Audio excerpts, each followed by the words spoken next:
இங்கே வருகை தந்திருக்கும்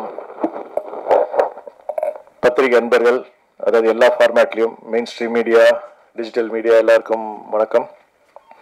அதே போல இந்த நிகழ்ச்சிக்கு வருகை தந்திருக்கும் வெல்விஷர்ஸ் மற்றும் இங்கே இருக்கக்கூடிய அற்புதமான இயக்குநர்கள் அனைவருக்கும் வணக்கம் மற்றும் படக்குழுவினர் அனைவருக்கும் வணக்கம். என் குருநாதர் சமுத்திரகனி சார், அவருடைய முதல் அவர் இயக்குன ஒரு சின்னத்திரை சீரியல் தான் நான் நடிக்க ஆரம்பித்தேன்.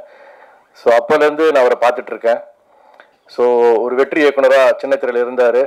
அதற்கு பிறகு திரைப்படங்கள் போய் இயக்க ஆரம்பித்தார். ஒரு சில படங்கள் இயக்குனார். அது பேசப்பட்டது, ஆனால் அது பெருசாக ஒரு வரவேற்பு கிடைக்கல. அதற்கு பிறகு எந்த ஒரு யோசனையும் இல்லாமல் மீண்டும் சின்னத்திரைக்கு திருப்பி இயக்குனார். அதுக்கப்புறமா திரும்பவும் இல்லை, எனக்கு பெரிய ஒரு விஷயத்து இருக்குது, நான் அதை நோக்கி போகணும்னு சொல்லிட்டு அதுக்காக ஃபேமிலி கிட்டலாம் சொல்லிட்டு, உனக்கு என்னம்மா பணத்துக்கு எந்த குறைச்சலும் இல்லைம்மா பார்த்துக்கிறோம் அப்படின்னு சொல்லி வீட்டில் ஒய்ஃப் கிட்ட கூட சொல்லிட்டு திரும்பவும் சினிமாவுக்கு போகிறது. ஆனால் அந்த முறை ஒரு அசோசியேட் டைரக்டராக போனார். அதுக்கப்புறமா பொறுமையாக ஒரு படமாக இயக்கி அதுக்கப்புறமா ஒரு பெரிய நடிகராக மாறினார். அப்போவும் அவர் எங்கேயுமே நிற்கவே இல்லை. எப்போவுமே ஓடிக்கிட்டே இருக்கணும்டா, வாழ்க்கையில் நம்ம சாதிக்க வேண்டிய விஷயங்கள் நிறைய இருக்குது அப்படின்னு எப்பவுமே சொல்லிக்கிட்டே இருப்பார். இன்னி வரைக்கும் அதான் சொல்லிக்கிட்டு இருப்பார். அண்ட் அதையும் தாண்டி நம்ம தம்பி ரமேஷ் சார் சொன்ன மாதிரியும் அவர் எப்பவுமே என்கிட்ட சொல்கிற ஒரு விஷயம் என்னன்னா, குடும்பத்துக்கு வேண்டியது செஞ்சிடணும்டா. ஆனால் அதை தாண்டி நம்ம வாழ்க்கையில் ரிலாக்ஸ் ஆகிற கட்டத்தில் நம்ம திரும்பி பார்க்க போது நம்ம என்ன படைச்சோம், நம்ம என்ன பண்ணியிருக்கோம், என்ன சாதிச்சிருக்கோம், இந்த சொசைட்டிக்காக நம்ம என்ன கொடுத்துருக்கோம் அப்படின்னு நம்ம திரும்பி பார்க்கும் போது நம்ம பேர் சொல்கிற மாதிரி ஒரு 20 படைப்புகளாக அது இருக்கணும் அப்படின்னு அவர் எப்பவுமே சொல்லிக்கிட்டே இருப்பார். அது ஒரு உண்மையான விஷயம் கூட. ஏன்னா இன்னைக்கு இங்கே இருக்கக்கூடிய இயக்குநர்கள் அதுக்கு பெரிய சாட்சி. அவ்வளோ அழகான படைப்புகளை கொடுத்த இயக்குநர்கள் இன்னைக்கு சனி சாருக்காக வந்திருக்காங்கன்னா அது அவர் மேலே வச்சிருக்கிற அது ஒரு அந்த அளவு கடந்த ஒரு பாசம், மரியாதை மற்றும் அவருக்கு இவங்க கொடுக்குற ஒரு அங்கீகாரம் தான் நான் நினைக்கிறேன். ஸோ அப்படிப்பட்ட அந்த படைப்புகளில் கண்டிப்பாக ராகவமும் கண்டிப்பாக சேரும்ன்ற நம்பிக்கை எனக்கு இருக்குது. அவர் இப்போ சொன்னார், அதாவது தன் பிள்ளைகளுக்கு தாண்டி ஒரு மகனாக என்னை அவர் பாதித்து அவர் அங்கீகாரம் கொடுத்துருக்காரு. உண்மையில் ரொம்ப சந்தோஷமாக இருக்குது. அதையும் தாண்டி நம்ம இயக்குனர் தன்ராஜும் அது வார்த்தையை சொல்லியிருக்காரு. ஸோ உண்மையிலேயே அது நல்லாவே பொருந்தது. ஸோ இந்த கதை எப்படி இருக்க போகுதுன்றது ஒரு தந்தைக்கும் மகனுக்குமான இருக்க ஒரு அற்புதமான உணர்வு. அதை ஒரு அழகான படைப்பாக வெளியே கொண்டு வர போகிறாங்க. ஸோ எல்லாரும் போல நானும் காத்திருக்கிறேன். நானும் ஒரு தந்தை தான். என் மகனுக்கும் எனக்கும் ஒரு கண்டிப்பான ரிலேஷன்ஷிப் அந்த பர்டிகுலர் ஏஜ் குரூப்பில் எப்படி இருக்குன்றதை நானும் பார்க்கணுன்றத ரொம்ப அவரோட காத்துக்கிட்டு இருக்கேன். ஸோ இந்த படம் ஒரு அருமையான வெற்றி பெற வாழ்த்துக்கள். பிருத்வி ஒரு அருமையான ப்ரொடியூசர் ஃப்ரம் துபாய். ஸோ மென்மேலும் நீங்கள் அற்புதமான படங்கள் இயக்கணும், தயாரிக்கணும். அதே போல் தன்ராஜ், வெல்கம் டு தமிழ்நாடு. தமிழ் உங்களை வாழ வைக்கும், கவலைப்படாதீங்க. All the best. என் பத்திரிகையாளர் குடும்பத்துக்கு வணக்கம்.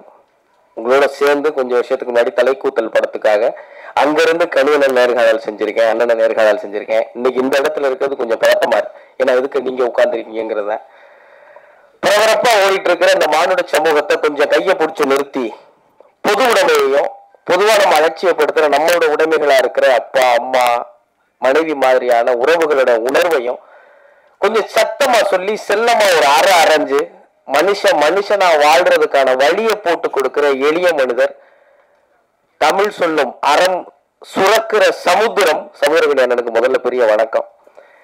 இந்த கனிவான அகத்துக்கும் கடுமையான முகத்துக்கும் சொந்தக்காரரா இருக்கிற அப்பாக்களுக்கான ஒரு உருவம் தயாரிக்கிறதா அதான் சமுத்திரகனி அண்ணன். அதை தமிழ் சினிமா எப்போதும் தவற விட்டதே கிடையாது. பெரியோரை வியத்தலும் இளமே, சிறியோரை இகழ்தல் அதனும் இளமேன்னு கனியன் பூங்குன்றன் சொன்ன வார்த்தைக்கான அடையாளமா இந்த சிறுவனை இந்த மேடையில உட்கார வச்ச கனியண்ணனுக்கு மீண்டும் ஒரு பெரிய நன்றி. சேகுவாரா சொன்ன ஒண்ணு சொல்லிட்டு நான் நிறைய செஞ்சுக்கன்னு நினைக்கிறேன். சேகுவாரா சொல்லுவாரு, நான் விழுந்து விட்டால் என்ன, என் துப்பாக்கியை ஏந்தி கொள்ள என் தோழர்கள் தயாராக இருக்கிறார்கள், தோட்டாக்கள் ஒருவரும் தூங்குவதில்லைன்னு சொல்வார். அப்படி அவருடைய தோட்டாக்களை ஏந்துவதற்கான, துப்பாக்கி ஏந்துவதற்கான இயக்குநர்களை தொடர்ந்து உருவாக்கிட்டே இருக்கிற இந்த சமுதிரம் என்றும் வற்றாது என்ற பெரிய நம்பிக்கையோடு தமிழ் சினிமா என்றும் வாழும். தமிழ் சினிமா நம்பி வந்த எல்லோரும் நிச்சயம் வாழ்வோம் அப்படிங்கிற நம்பிக்கையை தொடர்ந்து கொடுக்கிறவங்க எல்லாருக்கும் நன்றி.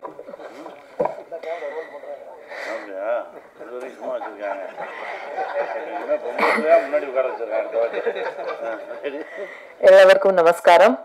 আমি আপনাদের সবাইকে খুব ভালোবাসি। ಎಲ್ಲ directors, media friends, ಎಲ್ಲರಿಗೂ ನಮಸ್ಕಾರಂ. ನಾನು Moksha. I really feel extremely privileged and lucky to get into Tamil film industry through this film, Ramam Raghavam. So, little emotional, little tensed. I always felt that it is very important to not only always doing heroine character, lead role, having a screen time, very big time. It's also very important to be a part of wonderful good films.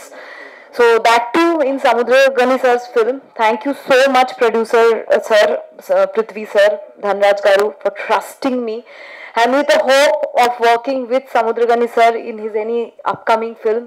And I really want to do more and more Tamil films. So ഇപ്പോൾ எனக்கு ரொம்ப சந்தோஷம் ஆயிட்டு இருக்குங்க.